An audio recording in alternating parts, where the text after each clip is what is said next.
esta conversa, nós contaremos com Alessandro Vedrossi, sócio-diretor da Valor Investimentos, Ana Carolina Caruso, Executive Director Investment Banking da Galápagos Capital, e também Gabriel Paz. O Gabriel, ele teve um contratempo e ele não conseguiu chegar a tempo da nossa agenda. Para esta moderação, nós convidamos o especialista Felipe Ribeiro, sócio-diretor de investimentos alternativos do Clube FI, que vai trazer aqui vários aspectos de mercado. Felipe, o palco é seu, fiquem à vontade. Obrigado. Obrigada. Bom dia, uma satisfação estar aqui de novo com vocês para moderar esse painel desse tema que me é tão caro, né? Faz tempo que eu gosto desse assunto, né? Faz um tempo que vamos estudando esse assunto dos fundos de CRI. E a gente teve, nos últimos 5 anos, diversas situações de crédito, não só no mundo de crédito imobiliário, mas também no crédito como geral, né? A gente teve também fundos de CRI que eram um pouco mais acelerados em termos de taxa, né? Tiveram algumas situações mais específicas, e a gente fez um estudo lá pelo Clube FI, que daí dos últimos 2 anos, dos CRIs que deram problema, que chegaram a ficar inadimplentes efetivamente, todos eram acima de IPCA mais 12. Né? Por que será, né? Então, a gente conseguiu fazer esse levantamento, e então a gente teve algum CDI mais, mas assim, 99% eram CRIs high yield, né? Então, a gente sabe que as informações são importantes para a gestão, para a estruturação, para acompanhamento de mercado. A gente tem esse conhecimento que isso impacta diretamente na tomada de decisão dos tomadores de crédito, impacta a decisão também das estruturas, né, dos reguladores, autorreguladores. Então, a nossa luta, né, como mercado, e eu sei que o Vedrossi vai na mesma linha, a Ana também, a gente precisa de mais informação, né? E tanto na tomada de decisão no momento da estruturação, depois no acompanhamento. A gente, pelo Clube FI, tem acompanhado de perto esse mercado e entendemos que a necessidade de uma padronização, ela urge, vamos dizer assim, né? Há 15 anos atrás, quando eu comecei a trabalhar no mercado, o mercado de debêntures, o secundário de debêntures, ele era quase inexistente. E aí foi feito um esforço do mercado de padronização das escrituras das debêntures. E de lá para cá, né, de 10 anos para cá, a gente vê o tamanho, né, que até antes dos fundos de infra, né, o mercado de debêntures incentivadas já tinha tomado. E a gente também sabe que tem um esforço ativo de diversas pessoas do mercado, foi feito um esforço pela Ambima, fizeram um termo de securitização padronizado, pelo menos as cláusulas, né? Então já é um início. Tem um manual de boas práticas pela ABCIA, então que também está buscando fazer algum tipo de padronização. E então a gente vê que já são inícios, né? Assim, o começo, né? O começo de uma padronização, de um pouco, talvez continue complexo, mas pelo menos numa estrutura organizada para poder ser fácil de ler, né? Então, eu vou iniciar com a Ana, tudo bem? Ana, assim, do ponto de vista de alguém que está estruturando, alguém que está olhando para o mercado, buscando novas estruturas e buscando atender os tomadores de crédito, qual que é a visão de vocês a respeito desse tema, né? Assim, que o CRI já é tão complexo, né? E aí a gente tem aí para os próximos anos, 2, 3 anos, uma possibilidade de uma padronização. Como é que é o olhar de vocês a respeito disso? Bom, primeiro eu queria dar um bom dia para todos, né? Felipe, Alessandro, é um prazer enorme estar aqui. Para quem não me conhece, meu nome é Ana Carolina, eu sou sócia responsável pelo imobiliário na Galápagos, no Investment Bank. Então, de fato, né, a gente tem se deparado, né, então, desde que lá para 2017, quando a gente o CRI ainda era algo em torno de 8 bi em termos de emissão, né, e a gente viu essa indústria crescendo exponencialmente, né, fechamos aí 2025, se não me engano, com 58 bi em emissões. o que a gente percebe é um grande amadurecimento, né? Então, quando a gente olha lá no retrovisor e vê 2019, 2020, as estruturas eram quase que artesanais, né? Então, cada vez que você olhava, dependendo do escritório que fez, dependendo de quem foi a casa que estruturou, você tinha que ter uma atenção absurda, né, para entender aquela estrutura, e que, depois de liquidada, inclusive, ficava muito difícil de fazer o monitoramento, né? Então, o maior desafio, no final do dia, não é só estruturar, é você, depois de liquidada essa operação, você fazer o acompanhamento dessas garantias, o acompanhamento dos índices de cobertura, você ter uma linguagem padronizada. Então, e a padronização, ao nosso ver, ela faz parte de um processo muito forte de amadurecimento, né? Acho que a palavra, a gente vem, né, eu já ouvi bastante aqui nessas duas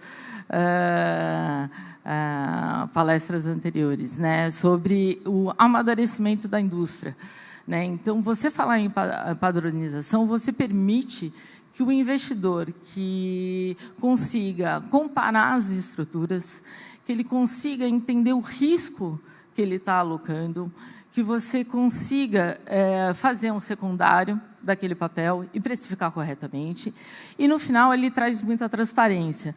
Mas é claro que, quando a gente fala de padronização, ninguém está falando para tomar suco de gesso, não, né? Não falar, não vamos olhar as empresas de uma forma mais ampla, não vamos estudar esse crédito. E, de fato, no passado, não no passado, né, mas olhando um pouquinho, a gente vê que as gestoras, de modo geral, e assim a Galápagos também, investiu muito forte, não só no time de crédito, porque hoje demanda uma análise muito mais profunda, né? Antigamente olhava-se muito só a Project Finance, né? Como se o empreendimento não dependesse da saúde financeira, né, daquela incorporadora para acabar de ficar pronto, né? Como se fosse só uma equação de, não, ele precisa acabar e ele precisa vender, né? Tem toda uma análise, um arcabouço de análise que é feito ali, que traz um pouco de complexidade, que não é tão simples.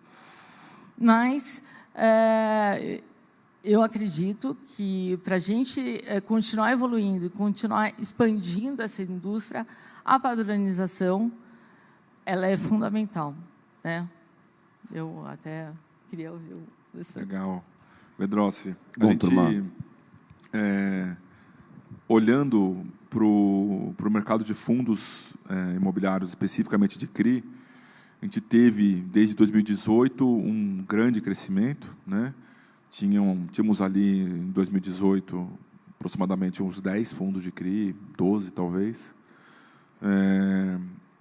E os relatórios gerenciais eram de um jeito, o fórum de investidores do Clube FI era de um jeito, as informações que o pessoal conseguia acessar como investidores diretamente dos CRIs era de outro jeito.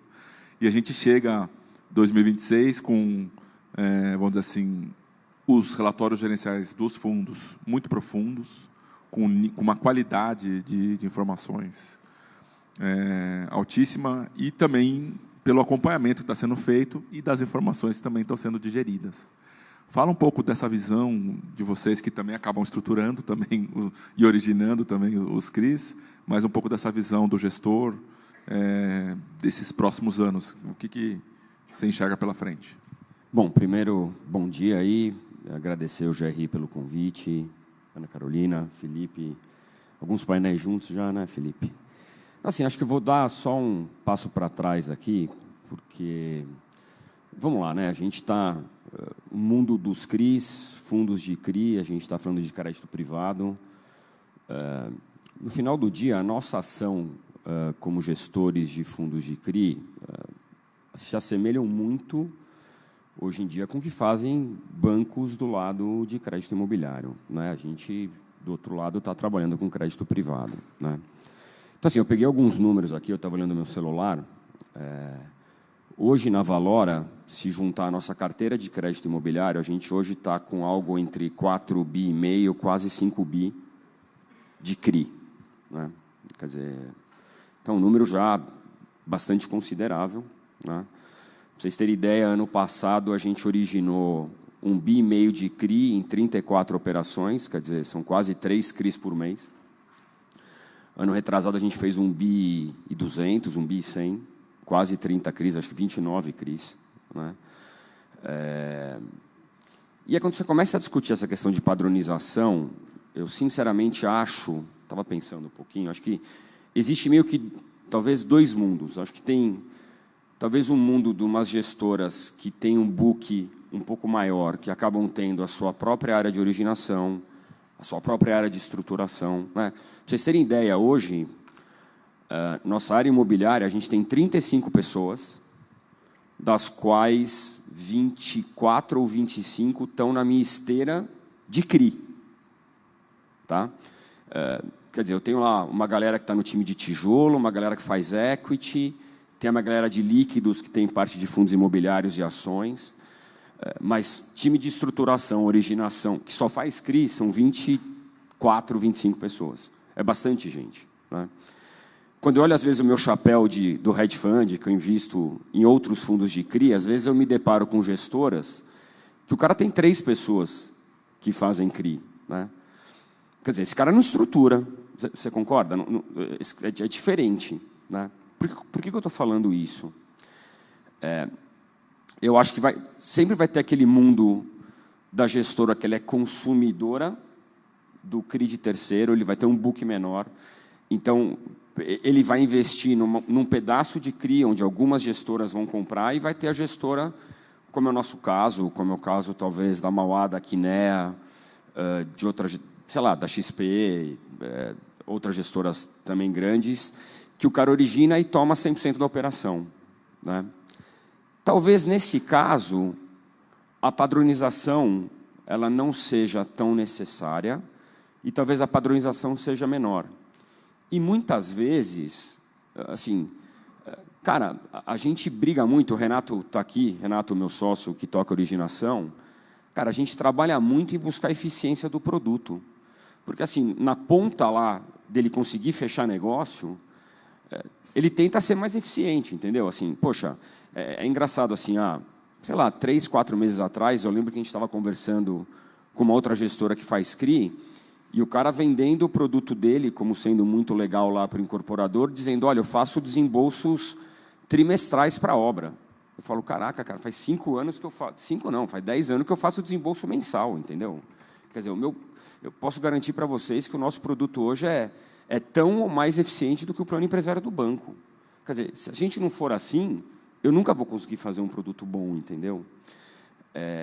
Então, assim, eu sei que pode parecer um contrassenso o que eu estou falando, mas, assim, eu acho que, sim, vai existir o lado da padronização, porque você vai ter, talvez, gestoras, por um lado, que vão precisar no mercado secundário.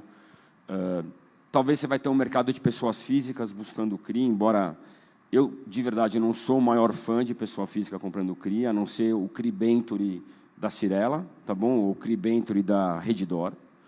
Eu acho que o resto de CRI estruturado, eu acho que não é para pessoa física, que pessoa física não tem tempo e nem capacidade de analisar.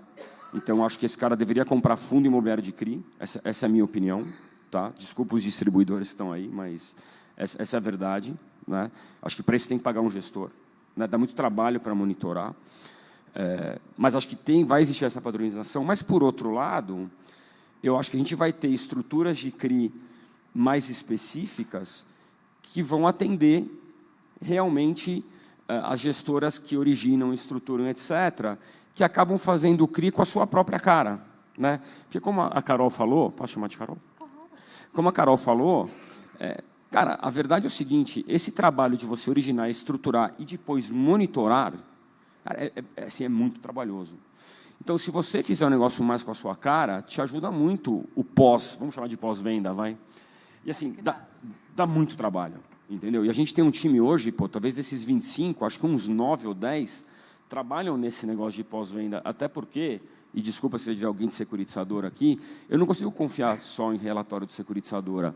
Então, assim, a gente tem o nosso time trabalhando direto na ponta com o servicer lá, acompanhando a operação na ponta, né, Carol? Não, inclusive, eu diria que o monitoramento foi uma das áreas que mais cresceu na nossa na Galápagos, né? A gente também, esse ano, nós fizemos mais de 32 operações também, com 2 bi de operação, e a gente realmente entendeu o que é essa estrutura verticalizada, né? Onde você tem o cuidado da originação, faz a estruturação, faz o acompanhamento, é fundamental, porque é isso que te mantém no controle, e porque, no final, o jogo começa mesmo depois que você entregou o dinheiro e a operação começou, né? Então, você tem mais 5 anos de relacionamento, e a gente faz, né? Então, a gente tem um grande mapa lá na Galápagos de todas as operações, onde a gente tem o termômetro para ver se os covenants das empresas, a gente liga e mantém um relacionamento com todas as empresas, até para se antecipar. Porque quando você você entrou para um financiamento da obra, você tem que acabar aquela obra. Né? Eu sempre falo, isso é engraçado. Até. Tem que acabar. Você quer continuar perguntando? Porque a gente não vai... Eu estou adorando. Não, eu estou adorando. Continua. Esse ponto dela, eu me divirto, quer dizer, divirto entre aspas, né? Mas quantas vezes, às vezes, não... Assim, juro para vocês, esse ano passado, em Renato, quantos deals não apareceram de outras gestoras que o cara chega para a gente e fala assim, pô, compra esse deal aqui, porque às vezes o cara está parado. Me salva. Não, assim, não, de verdade, assim, o cara ficar tendo uma discussão etérea se ele vai continuar desembolsando dinheiro para a obra ou não. Então, assim, pelo amor de Deus, cara, é o seguinte, vamos lá. Quando você pensa em qualidade de garantia, obviamente que o apartamento pronto é a melhor coisa que tem, certo? Não há dúvida. Antes disso, é o terreno. O terreno em garantia eu acho muito bom. Agora, a pior coisa é uma obra no meio do caminho. Não tem nada pior do que isso. Né? Não, é horroroso. E, às vezes, o cara fica discutindo se ele vai dar dinheiro para acabar a obra ou não. Pelo amor de Deus, acaba a obra. Né? Então, assim, estou falando sério, assim, é impressionante. Mas, assim, mas usando o exemplo dela, e assim, é muito legal o que eles estão fazendo, vamos lá, ela trabalha em IB, o trabalho dela é vender para vários investidores, certo? Então, ela está criando esse cluster lá dentro. Óbvio, para ela a padronização é importante, porque ela vai ter 10 num deal, 10 em outro, etc., etc. O secundário é importante. Poxa, no nosso caso, a gente é o único investidor, entendeu? Então, acho que essa é a diferença. Né? Óbvio, se eu for entrar num pedaço do deal dela, ok, pode ser interessante a padronização. Por outro lado, sinceramente, hoje em dia é muito difícil a gente entrar num pedaço de operação. Quando você leva a operação para a gente fala o quê? Verdade. A gente vai levar tudo. Toma tudo. É meio isso, entendeu? E não é só o nosso caso.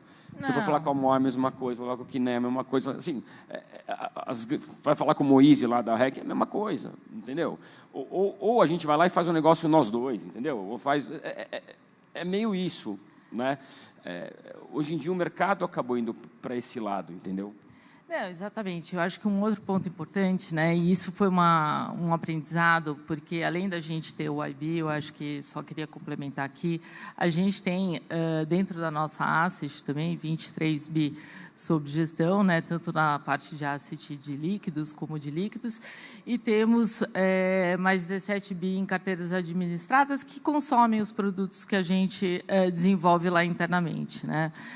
E um ponto que é muito importante é que, no final do dia, quando a gente teve todo aquele problema de pandemia e etc., um aspecto fundamental é que você tenha cadeira de voto e controle daquela operação, porque não basta você só monitorar. Ser passageiro, né? Não adianta, não, estou vendo lá que está dando problema na obra, estou vendo que não está vendendo como estava combinado, que a curva não está chegando. Não é suficiente.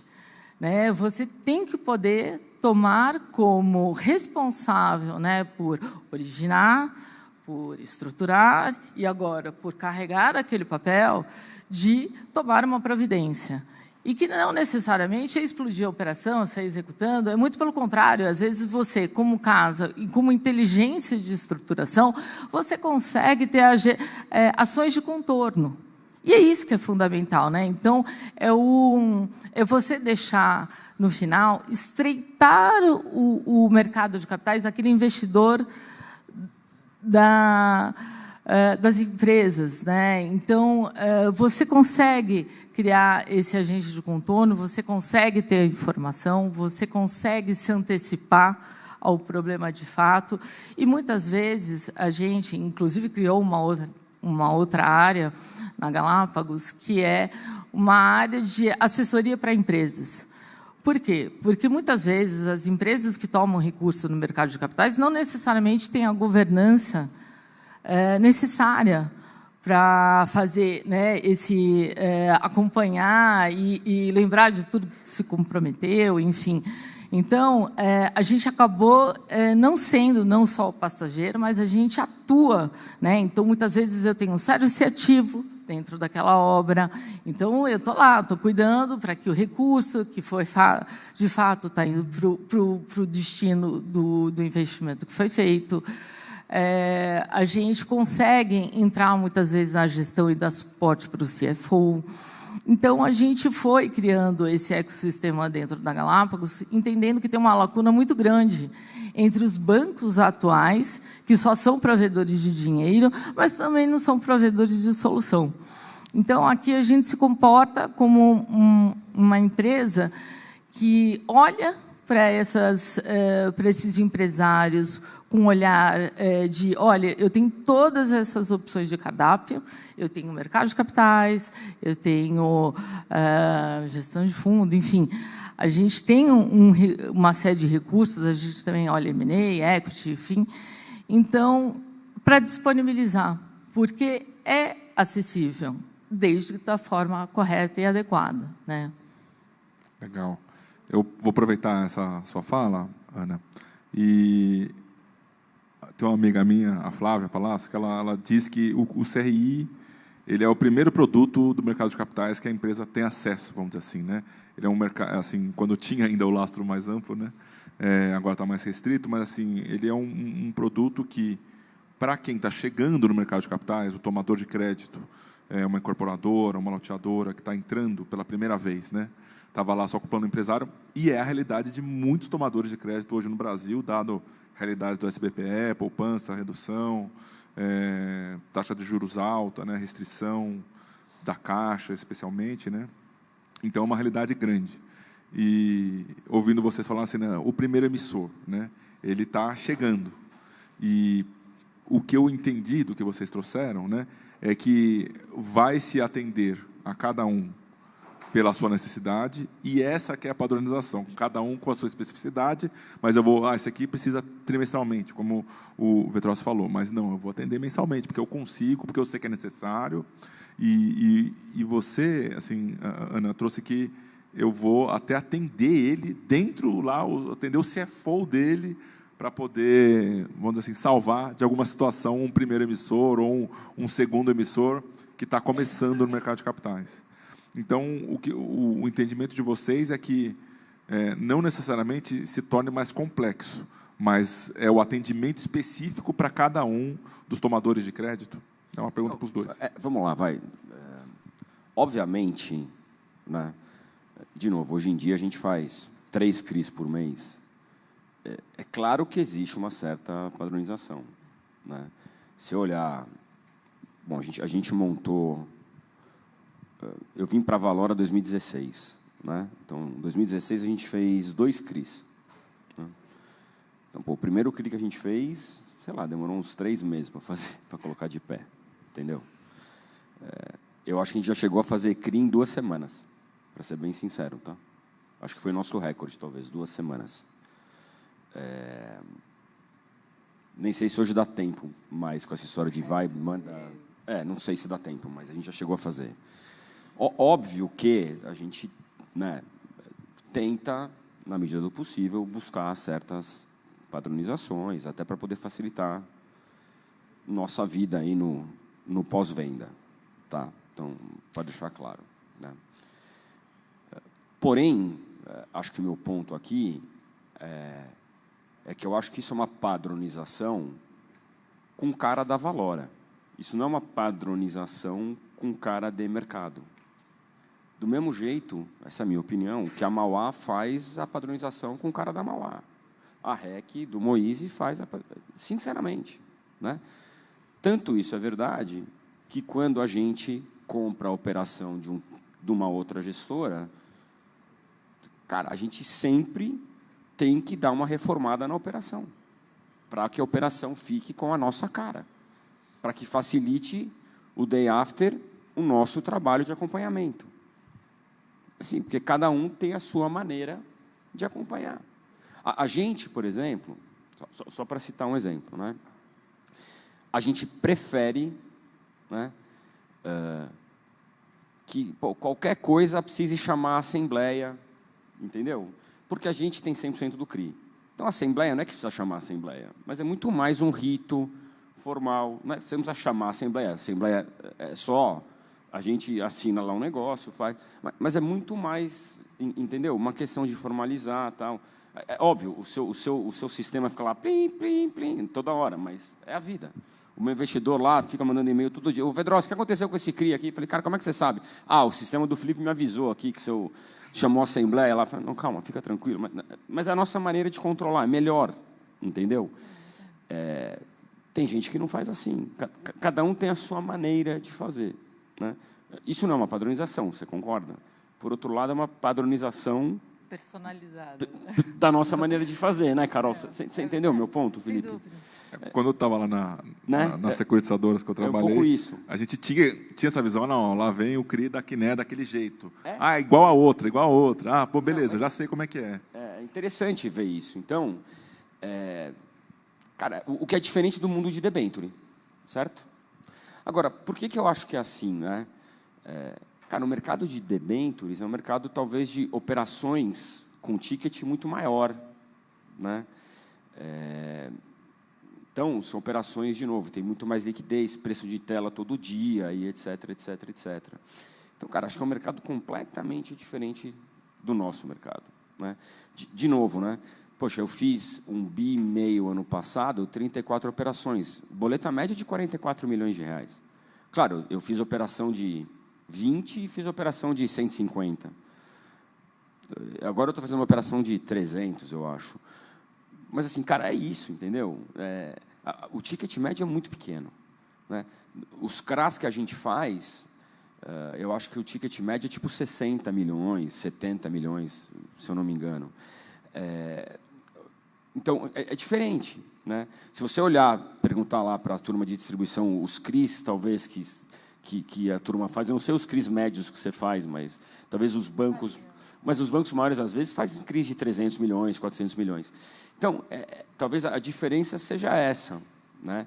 Então, acaba sendo coisa mais personalizada, entendeu? Por causa, de novo, desse ticket médio, entendeu, Felipe? Então, por isso que no começo eu falei que talvez acabe existindo esses dois mundos, entendeu? Que vai ser esse mundo mais... por isso que são dois mundos. Eu acho que vai existir um mundo mais personalizado, que a gestora aqui, de novo, né, origina, estrutura, acaba consumindo para o seu próprio book, né, para os seus próprios fundos imobiliários, certo? Hoje eu tenho, de novo, né, 3 veículos listados que investem em CRI e mais 4 setipados que investem em CRI.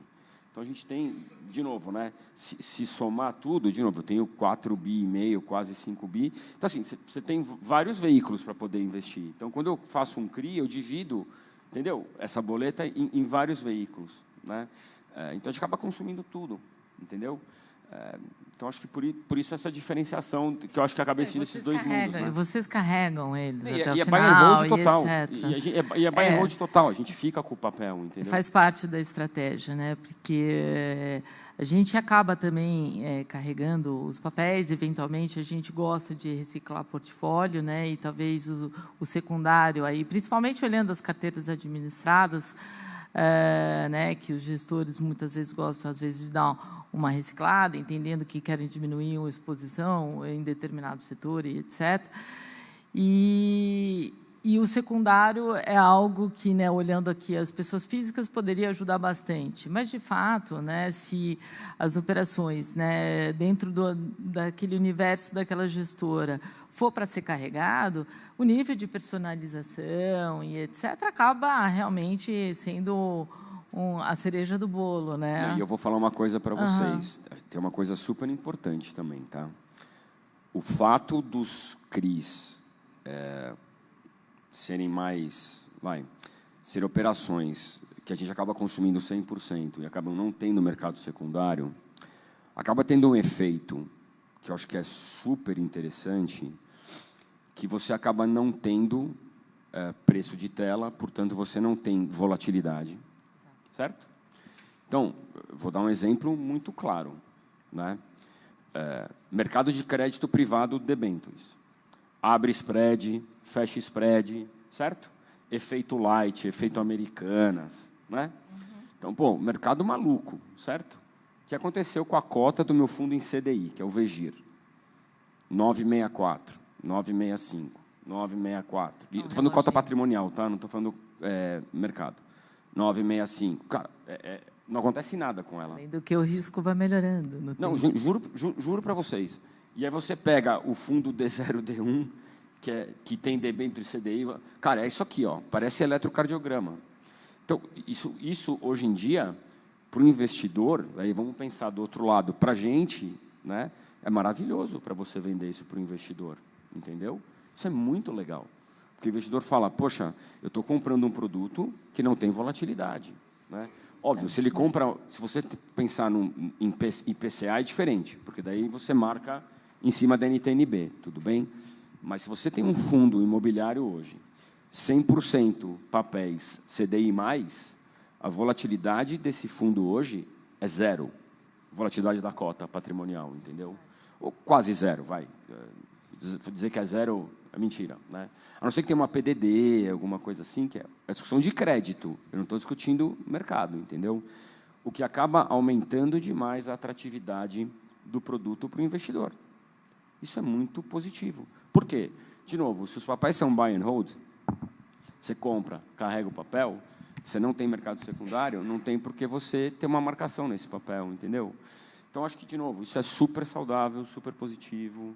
Então, você tem esse efeito também do outro lado, entendeu, Felipe? Começando a pensar assim, né? Então, a gente tem essa questão de que parte grande dos CRIs vai para os fundos, né? Os CRIs mais específicos, né? Não vou usar a palavra complexos, e naturalmente tem uma gestão, uma equipe, né, de gestão, e aqueles CRIs que vão para a pessoa física, então aí sim a gente começa a ver uma padronização nesse tipo de ativo, que vai ter uma liquidez maior, que vai ter um mercado secundário ativo, né? E os fundos de CRI em si estão se traduzindo em menos complexidade, porque aquelas casas que são as maiores, né, elas conhecem com mais profundidade daquele papel, porque tomaram o papel inteiro, conseguem acompanhar com mais qualidade, e isso se traduz para os investidores pessoa física em menos complexidade, porque tem uma casa que está mais perto daqueles papéis. E aí, do seu lado, Ana, você que está vendendo esses papéis, né? Eu sei que vocês vendem também para pessoas físicas, lá, através de carteiras administradas, certo? E também para os fundos também, né? A visão de vocês, olhando, né, o mercado que evoluiu e que continua, esse mês, tivemos, se não me engano, 37 mil novos investidores em fundos imobiliários, né? Então, uma indústria continua crescendo.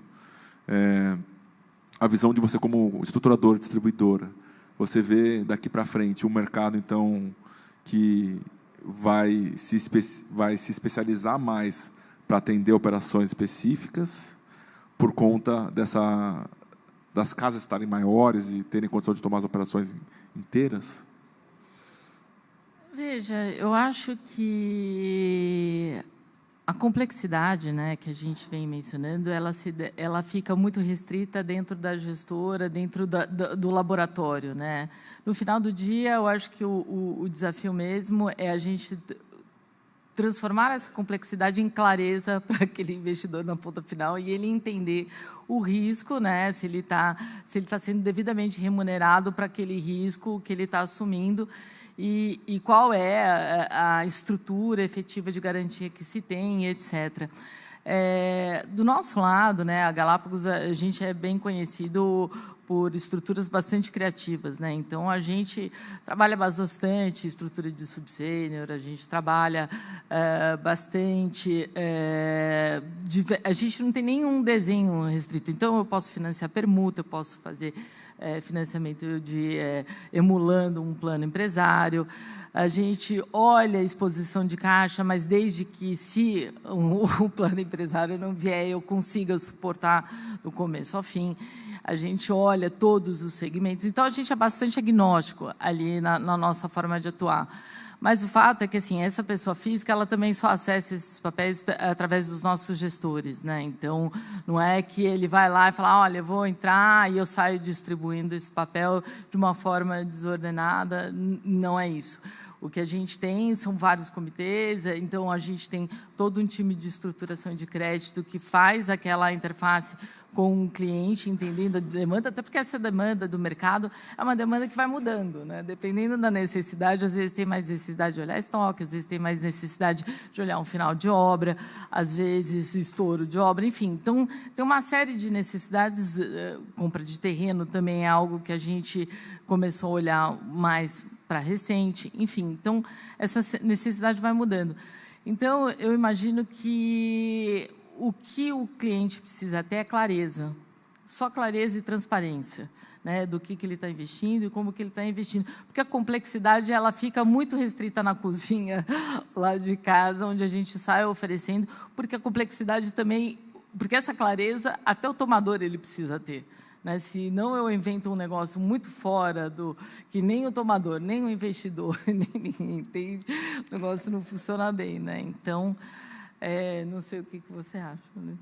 Assim, voltando, assim, eu acho que produto estruturado tem uma complexidade, por isso, essa história de pessoa física direto em CRI, eu acho complexo, né? E acho que o caminho natural é através de fundo imobiliário. Eu acho que a beleza da indústria de fundos imobiliários, e acho que eu falo isso sempre, é a qualidade e nível das informações. Né? Eu acho que tem muita informação em relatório gerencial. Né? Eu acho que, primeiro, tem uma questão da própria regulamentação, só que eu acho que tem uma parte vamos chamar de autorregulamentação. É um pouco o seguinte, né? O Crestana vai lá, faz um relatório legal, aí eu vou lá e faço um relatório melhor. Aí vai lá o Moise e quer fazer um melhor. Aí vai o Carlos, que chegou agora, quer fazer um outro melhor. Entendeu? É meio isso, é legal. Então, assim, de verdade, cada um quer, entendeu? Fazer um relatório e dar mais informação. É isso. Né? Então, se você olhar os relatórios gerenciais, tem muita informação. Né? Então, poxa, é simples. Vai lá, eu tenho conta no, sei lá, Bradesco. Eu duvido que você sabe o que está no D0, D1 que você investe no Bradesco. Você não tem a menor ideia, entendeu? Você sabia que o D0, D1 que você perdeu dinheiro tinha Light? Claro que o cara não sabia, entendeu? Nem o Bradesco sabe, né, Moise? Não, é verdade, pô, o cara não tem a menor ideia, né? Por outro lado, se você olhar lá o fundo de CRI, o cara dá 100% de disclosure do que está na carteira, entendeu? Então, acho isso super, super importante, super legal. Então, acho que o nível de transparência, né? De novo, né? Obviamente, gente, quando você tem, sei lá, 3 milhões de investidores hoje, quase 3 milhões de investidores... Está chegando. Né? Cara, você tem de tudo. Então, poxa, do mesmo jeito que eu não tenho a menor ideia... A minha filha começou a estudar medicina agora, certo? Cara, eu não tenho a menor ideia, cara, do que ela... Né? Começa a falar lá disso, eu não tenho a menor ideia do que ela está falando. Cara, não dá para você esperar que um investidor também tenha ideia de muitas coisas do que a gente escreve no relatório. Então, é a mesma coisa. Então, você tem de A a Z, certo? Então, obviamente, nem todo mundo consegue ter um entendimento do que está lá. Faz parte, gente, certo? Agora, que a informação está lá, está lá. Tem, obviamente, os analistas, os influencers. Feio, eu te chamo do quê? Analista, influencer, blogger. Não estou te sacaneando, Feio. Mas, não, é isso, pô, né? Também, pô, tem N canais, certo? Super legais hoje em dia, pô, tanta informação, entendeu? Estava no celular e eu quis sacanear, entendeu? Não, mas é verdade. Então assim, eu acho que, poxa, a indústria de fundos imobiliários, a quantidade de informação que o investidor tem é enorme, né? Por isso, né? E quando você compara direto com o CRI, é muito menor. Por isso, eu acho muito mais seguro o investidor, de novo, investir em CRI através de fundo imobiliário. De novo, por isso, não é porque eu sou gestor de fundo imobiliário que eu estou falando isso, mas que realmente essa é a minha opinião, entendeu? Eu acho muito melhor este caminho. Então, você vê o crescimento, é o que você falou, né? 2018 eram 10, 12 fundos de CRI, hoje nem sei o número, e fundos de CRI é o quê? 40%, 50% do IFIX, talvez? Por aí. Né? É isso um pouco minha visão. Entendeu, Carol? Então, a gente está traduzindo, né? Os investidores de fundos de CRI, eles não têm acesso a essa face do nível de complexidade, mas tem uma tradução que lhe seja palatável no seu nível de conhecimento. E tem os influenciadores também, né? E aí a gente teve diversas alterações de regulação e, naturalmente, de mercado também nos últimos 3, 4 anos, né, que impactaram os lastros dos CRIs, mas que também possibilitaram novas veias de trabalho para os fundos e para os fundos de CRI também. A gente vê, né, começando a aparecer, teve lá no começo da indústria, aí depois parou, séries subordinadas, séries sêniores, né?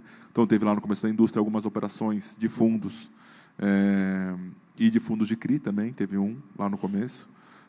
E aí a gente vê que pode começar a acontecer de novo, né?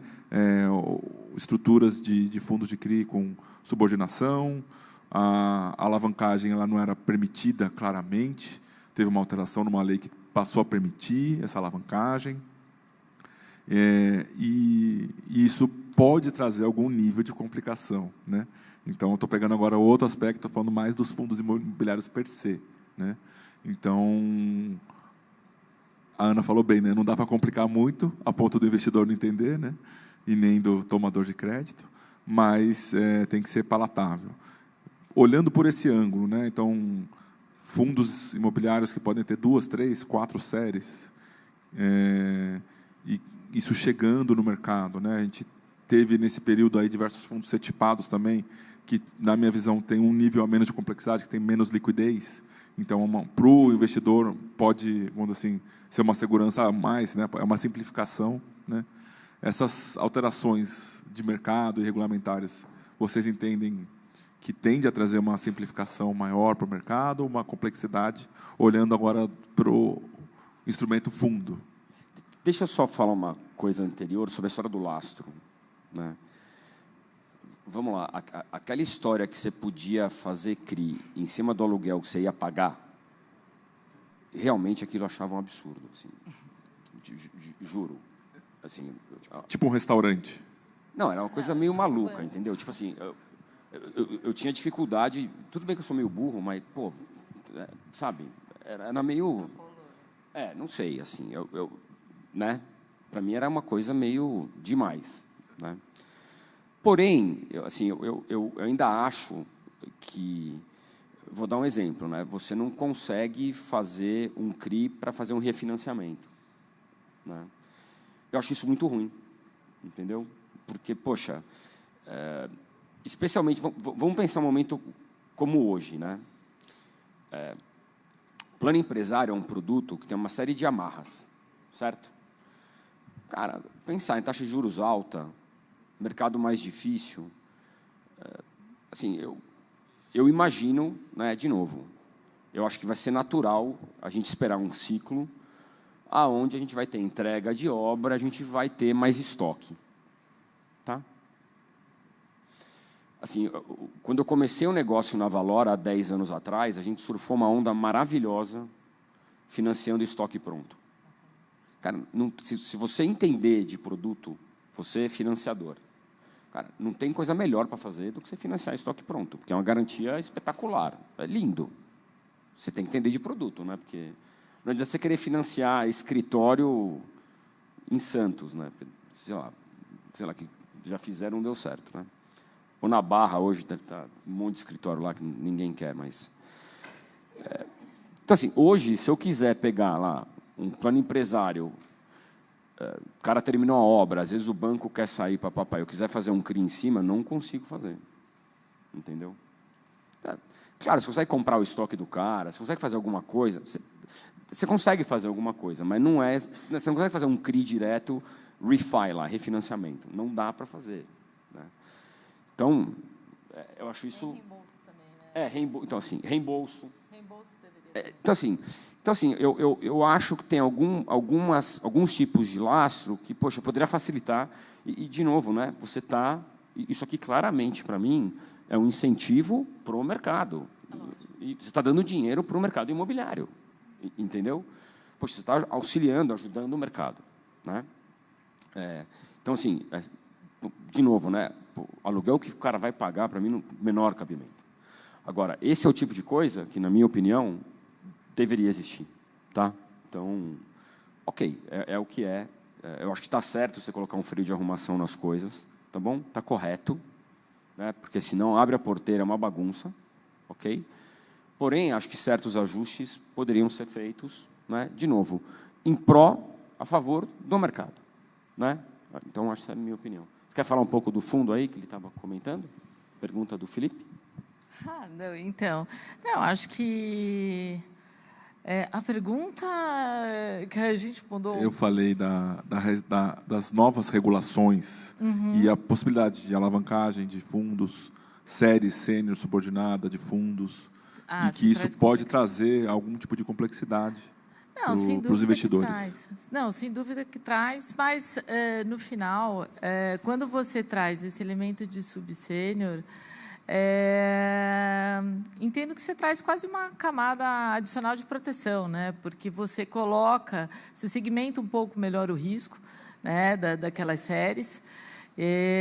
Então, obviamente, a sub normalmente tem um alinhamento, muitas vezes até da própria empresa que está participando, né? E tem ali um skin in the game, ou até do investidor que topa, né, um pouco mais de risco e gosta do mercado, porque quando você olha aqui, né, ele olha aquele reloginho, mas não necessariamente ele quer ter o risco do ciclo. Então, você fragmenta, né, esse risco e esse retorno de uma forma que você deixa cada investidor na sua caixinha, né? Então, eu, particularmente, apesar de achar que traz uma complexidade, eu acho que é bastante favorável e que o mercado, assim, pelo que a gente tem feito de estrutura subsênior, tem absorvido muito bem. Então, acho que caiu muito bem assim, para o mercado estruturas como essa. A gente fez 2 emissões, acho que fizemos 2 de imobiliário até agora, ou 3, não lembro. Sucesso absoluto.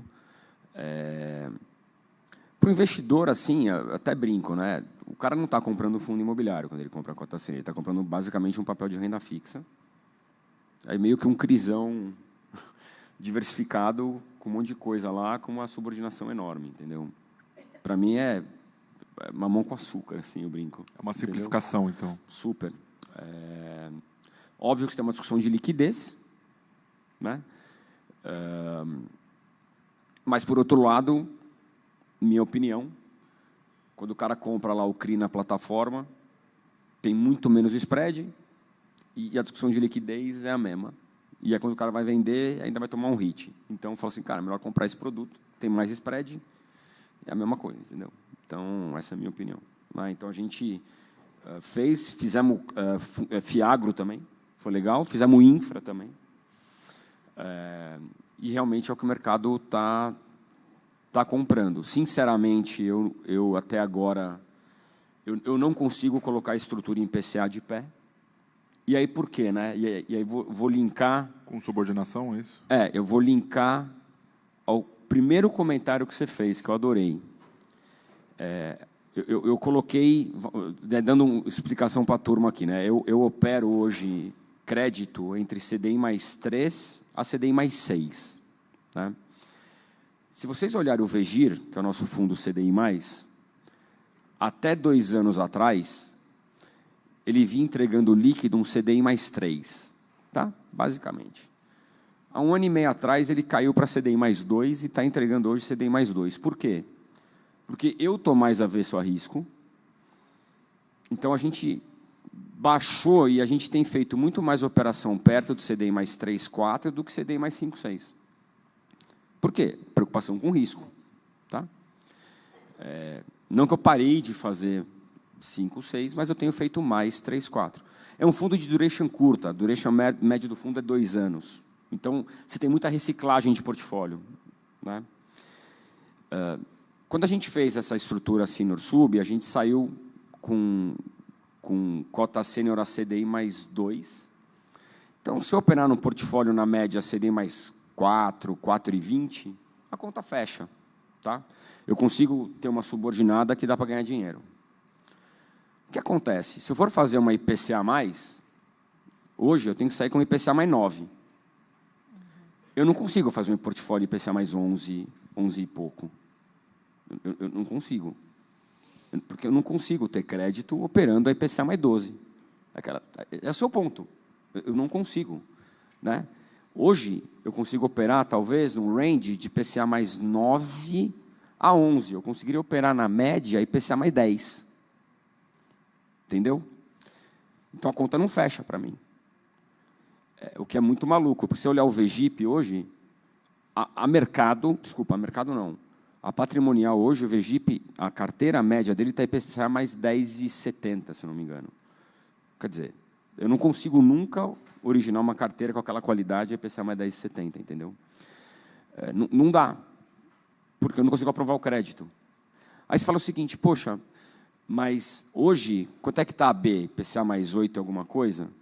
Então, mas não traduz, é maluco o mercado, né? O CDI mais 3 não é igual a IPCA mais 11. Não é o mesmo cara que toma o dinheiro. Acreditem ou não, tá? É verdade o que eu estou falando. Não é o mesmo cara. Né? Não é vaso comunicante, de verdade. O mercado high grade funciona assim. Esse nosso mercado não funciona assim. O cara que toma IPCA mais 12 é o cara que vai dar dor de barriga depois. Essa é a minha opinião, tá? Então, assim, os números dizem a mesma coisa. Cara, eu não consigo operar com esse cara. Não adianta. Então, eu não vou para esse caminho. Né? Talvez um crédito pulverizado, direto, pessoa física, tal.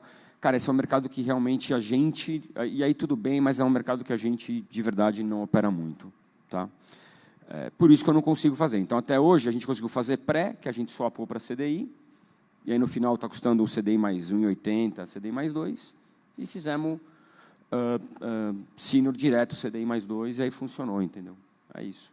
E aí, realmente, para o investidor, é maravilhoso. Qual que é o problema? Capacity para a gente investir em subordinada, porque não é mole, entendeu? É difícil, porque falta recurso para investir em subordinada, entendeu? Perfeito. Ana, você quer fazer algumas considerações finais aí para a gente? Eu gostaria de agradecer, né? Então, aqui Desculpa, eu gostaria de agradecer mais uma vez a oportunidade de falar um pouquinho aqui de como a Galápagos, né, e de como a gente tem se posicionado nesse mercado de capitais. Então, e queria fazer um convite, né? Então, para botar aqui, circulando, quem quiser bater um papo, vai ser um prazer enorme. Pedrossi? Bom, agradecer sempre aí o GRI. É um prazer aqui estar no GRI Fundos Imobiliários. Acho que, sei lá, já tive em várias edições, então um prazer. Plateia aqui super alto nível, né? Homens antigos da indústria, Dr. Moise. Eu vi o Sérgio Beleza por aí também. Maravilha. Crestana, Carlos Martins, bom, tantos aqui, então super legal. Obrigado, Felipe, obrigado pela oportunidade. É isso, turma, estou por aqui também, obrigado pela oportunidade. Legal, então a gente conclui aí, né, assim, com essa visão, né, de que os CRIs eles vão ser específicos para as necessidades dos tomadores e os fundos de CRI vão traduzir essa complexidade para os investidores de uma maneira simples, né? Então tem os dois ângulos aí para esses próximos anos aí. Obrigado.